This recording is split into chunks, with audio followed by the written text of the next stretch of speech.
नमस्कार मित्रों, आज चिंतन में गायत्री रूप गुरुदेव पंडित श्री राम शर्मा आचार्य।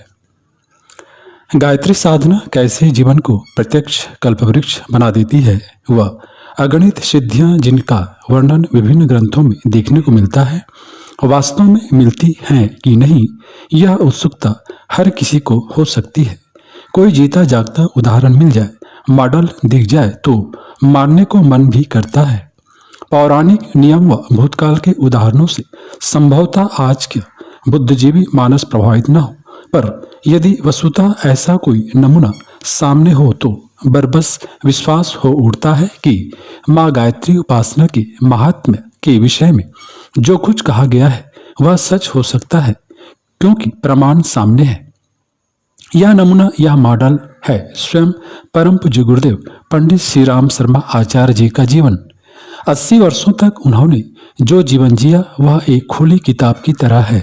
जो भी जब चाहे तब उसमें से जो अध्याय चाहे खोलकर देख सकता है, वह साधना से सिद्धि संबंधी मार्गदर्शन प्राप्त कर सकता है। अपनी जीवन यात्रा को परम पूज्य गुरुदेव एक ब्रह्म कमल की जीवन यात्रा की उपमा देते थे। महाकाल का बसंत पर्व संदेश में उन्होंने लिखा था कि इस जीवन रूपी दुर्लभ ब्रह्म कमल के 80 फूल पूरी तरह खिल चुके, एक से एक शोभायमान पुष्पों के खिलते रहने का एक महत्वपूर्ण अध्याय पूरा हो चला। सूत्र संचालक सत्ता के इस जीवन का प्रथम अध्याय पूरा हुआ। स्वयं के बसंत पर्व से प्रायः 4.5 माह बाद माँ गायत्री के अवतरण के पावन पुण्य दिवस गायत्री जयंती 2 जून 1990 को अपनी आध्यात्मिक माता की गोद में विश्राम हेतु चले गए। यह स्थूल काया के बंधनों से मुक्ति भर थी। सूक्ष्म व कारण शरीर से सक्रिय होने व परोक्ष जगत को प्रचंड ऊर्जा से तपाने के लिए उन्होंने यह अनिवार्य समझा व अपनी मार्गदर्शक सत्ता के संकेतों पर स्वेच्छा से काय पिंजरों से दृश्य जीवन का पटाक्षेप कर दिया। जो जीवन इस महामानव ने 80 वर्ष तक जिया, उसका एक एक पल माँ गायत्री को समर्पित रहा है। गायत्री उनके रोम रोम में थी, हर श्वास में थी। सारे जीवन भर जो भी दृश्य क्रियाकलाप गुरुदेव के जीवन में देखने को मिलते हैं, वे सब उसी तपस्या की ब्राह्मणत्व की सिद्धि के हैं। वे अक्सर कहा करते थे कि स्थूल जीवन से मैंने जो कुछ भी किया है वह ब्राह्मणत्व का चमत्कार है। जो विशिष्ट अनुष्ठानादि किए गए हैं उनका उपयोग तो मेरे जाने के बाद कारण शरीर की सत्ता करेगी। अपनी महत्वाकांक्षा को भौतिक से आध्यात्मिक मोड़ देकर सही अर्थों में ब्राह्मणत्व बनकर जीना कितनी कठिन साधना है, यह हर कोई नहीं समझ सकता। किंतु परम पूज्य गुरुदेव का जीवन जिन्होंने देखा है वे जानते हैं कि उनका एक एक क्षण, एक एक पल औरों को ऊंचा उठाने के निमित्त नियोजित था। नीच के लिए उन्होंने कभी कुछ मांगा नहीं। अपना सब कुछ पैतृक संपत्ति से लेकर आर्ष ग्रंथों के भाष्य व 3000 पुस्तकों से मिल सकने वाली रॉयल्टी समाज को दान में दे दी। जो भी दिया वह बादल बनकर उनके पास लौटा। उन पर जीवन भर अनुग्रह बरसता रहा। जो भी कुछ उन्होंने समाज के खेत में बोया, उसे समय आने पर काटा व फिर समाज में बांट दिया। यही तो सिद्धि से अभिपूरित ब्राह्मण जीवन है। उन्होंने निरंतर तप किया, वे तपस्वी थे। हमारी श्रुतियों का आदेश है, तप में प्रमाद न करने का ऋषि मुनियों का निर्देश है।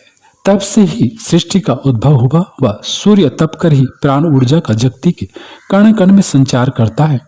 यही सब प्रमाणों को साक्षी रखकर उन्होंने 24 महापुरुषरण भी किए व इस बीच अनेकानेक घटनाक्रम उनके जीवन में घटे।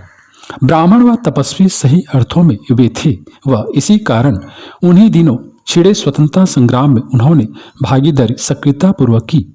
यहाँ तक कि बापू महात्मा गांधी जी ने देहात के इस स्वयं सेवक से मिलना चाहा व उनसे नैनीताल में मिले। यज्ञोपवीत के 9 धागे जो उन्होंने धारण किए थे, उसके एक एक गुण उनके जीवन में फलितार्थ होते चले गए। सत्य, अहिंसा, अस्तेय, मैत्री, ब्रह्मचर्य, साधना, स्वाध्याय, सुचिता, सेवा के एक से एक मार्मिक प्रसंग उनके जीवन क्रम में देखे जा सकते हैं। उनके अधिक विस्तार में न जाकर जब अखंड ज्योति पत्रिका का शुभारंभ हम देखते हैं तो पाते हैं कि यह छोटा सा बीजारोपण गायत्री के तत्वज्ञान के विस्तार का था। इस बीज से जो वट वृक्ष बनने वाला था, उसी की छाया में अगले दिनों गायत्री परिवार तथा युग निर्माण योजना का विशालकाय संगठन बनना था। एको हम भविष्यामि का मूल मंत्र उन्होंने अखंड ज्योति के प्रकाशन से काय रूप में उतारना आरंभ किया। वह चिट्ठी की तरह निकली प्रारंभिक पत्रिका की 100 प्रतियां देखते देखते हजार व लाखों में छपने लगी। यह वस्तुतः उनकी साधना की प्रत्यक्ष सिद्धि का प्रमाण है कि आज उसी पत्रिका की 5 लाख से अधिक प्रतियां आधुनिकतम मशीनों द्वारा छपती हैं व 10 गुने पाठकों द्वारा पढ़ी जाती हैं। गायत्री परिवार को जन्म वस्तुतः अखंड ज्योति ने दिया है व इसे पूज्य गुरुदेव नवयुग के मत्स्यावतार की उक्ति दिया करते थे, जो कि नितांत सटीक है।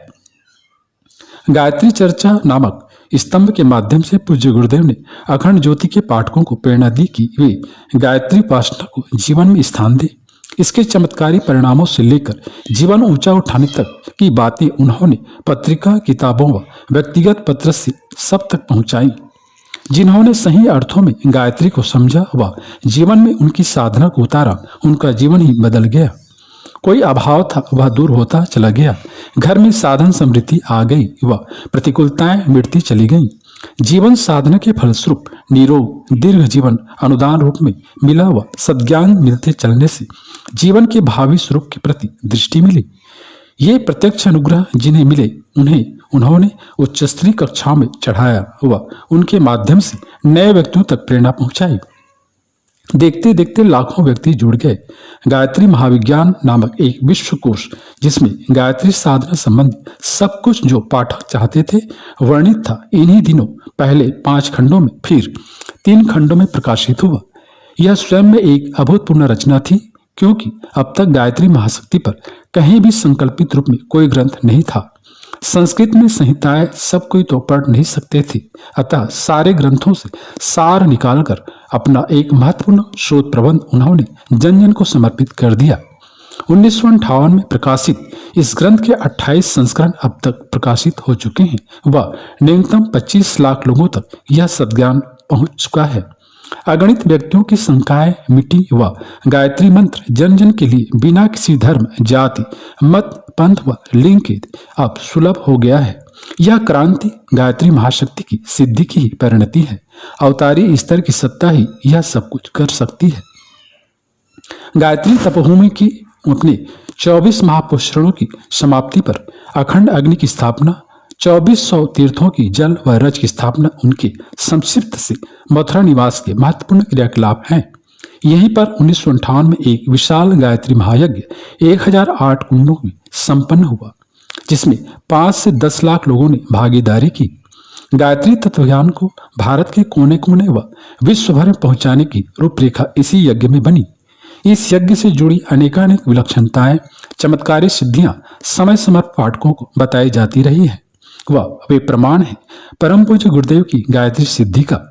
हिमालय जाकर तब इसी के बाद उन्होंने किया व 1 वर्ष तक अज्ञातवास में रहकर वेद, दर्शन, पुराण, उपनिषद, स्मृति, आरण्यक आदि का भाष्य किया।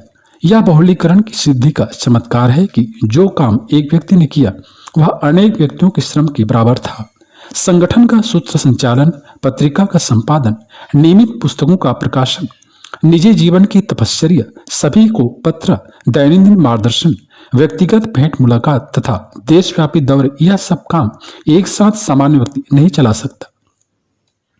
मथुरा में ही उन्होंने एक असाधारण संकल्प का उद्घोष किया व उसे प्रकाशित किया युग निर्माण सत्संकल्प के रूप में। इसे उन्होंने नवयुग का संविधान कहा व बताया कि सत्युग इसी आधार पर अगले दिनों आएगा। यह दुस्साहस नूतन दृष्टि सृष्टि का सृजन करने वाले ब्रह्मर्षि के स्तर का ही तो था। आज जब हम 21वीं सदी के मुहाने पर खड़े हैं तो हमें प्रत्यक्ष दिख पड़ता है कि सत्युग की वापसी उनके द्वारा बताए गए सिद्धांतों पर सुनिश्चित है। वर्णाश्रम धर्म के आधार पर मथुरा छोड़कर हरिद्वार आना उनके जीवन का एक पूर्व नियोजित उत्तर अध्याय है, जिसकी घोषणा उन्होंने 1961 से ही करना आरंभ कर दी थी। हरिद्वार आकर दिव्य दृष्टि से ब्रह्मर्षि विश्वामित्र की तपस्थली सप्त सरोवर क्षेत्र में उन्होंने ढूंढ निकाली व यही वह बीजारोपण आरंभ हुआ, जिसे आगामी 20 वर्षों में बढ़ना था व अति विस्तृत रूप लेना था। परम पूज्य गुरुदेव के जीवन के चौथे भाग जो 1971 से 1990 के बीच का है का बहुत सा स्वरूप प्रत्यक्ष है, जो गायत्री तीर्थ शांतिकुंज के विशाल विस्तार व देशव्यापी क्रियाकलापों के रूप में दिखाई पड़ता है, किंतु उसका बहुत सा भाग परोक्ष है जो अभी सबकी निगाहों में नहीं है, पर अगले दिनों साकार होता उसे सब देखेंगे। उनकी तपश्चर्या के बहुत कुछ बहुमूल्य कुछ वर्ष शांतिकुंज में ही व्यतीत हुए हैं। यही उन्होंने प्राण प्रत्यावर्तन के, कल्प साधना के व संजीवनी साधना के महत्वपूर्ण शिक्षण सूत्र चलाए। यहीं पर उनकी एकाकी सुस्मीकरण तपश्चर्या संपन्न हुई। यहीं पर अध्यात्म व विज्ञान के समन्वय का उनका संकल्प ब्रह्म वर्चस्व के रूप में साकार होकर सामने आया। यहीं पर उन्होंने भारत भर में प्रज्ञा संस्थान बनाने व जन जन तक ब्राह्मणत्व के विस्तार का संकल्प लिया व देखते देखते 4000 से अधिक शक्तिपीठें पूरे भारतवर्ष में बन गई। यहीं पर उन्होंने देवात्मा शक्ति की कुंडलिनी जागरण की साधना संपन्न की व विश्व भर में गायत्री महाशक्ति के विस्तार के रूप में उसे अगले दिनों ही साकार होता देखा जा सकेगा। उसका शुभारंभ इसी वर्ष पश्चिम के देशों की यात्रा व हजारों घरों में देव स्थापना के से हो चुका है। शक्ति साधना कार्यक्रमों द्वारा जन जन तक गायत्री महाविद्या के विस्तार का संकल्प जो परम पूज्य गुरुदेव के निर्देशों पर यहाँ से उठाया गया है, वह भी यही संकेत देता है कि अगले दिनों वातावरण गायत्रीमय होने जा रहा है। प्रज्ञावतार का निष्कलंक निराकार रूप में अवतरण हो चुका है। दुर्बुद्धि का साम्राज्य मिटने वाला है व सद्बुद्धि का विस्तार जन जन तक होने जा रहा है। मित्रों, गायत्री महामंत्र के संबंध में अथर्ववेद में जो सूक्त आया है वह कहता है, ईसुता मया वरदा वेद माता प्रचोदयंताम पावमानी द्विजानाम आयु प्राणम प्रजाम पशुम कीर्तिम द्रवणम ब्रह्मवर्चसम मह्यम दत्वा ब्रजत ब्राह्मलोकम। इसका एक एक शब्द अक्षरशः सही है। यह सारा महात्मा हम परम पूज्य गुरुदेव के जीवन में गायत्री तीर्थ में शांतिकुंज की युगांतरी चेतना में उतरा हुआ प्रत्यक्ष देख सकते हैं। यह साक्षी है उन फलितार्थों का जो गायत्री महामंत्र से जुड़े हुए हैं व जिनके लिए हर व्यक्ति एक जीती जागती मिसाल देखने को उत्सुक बना रहता है। उन सभी को आमंत्रण है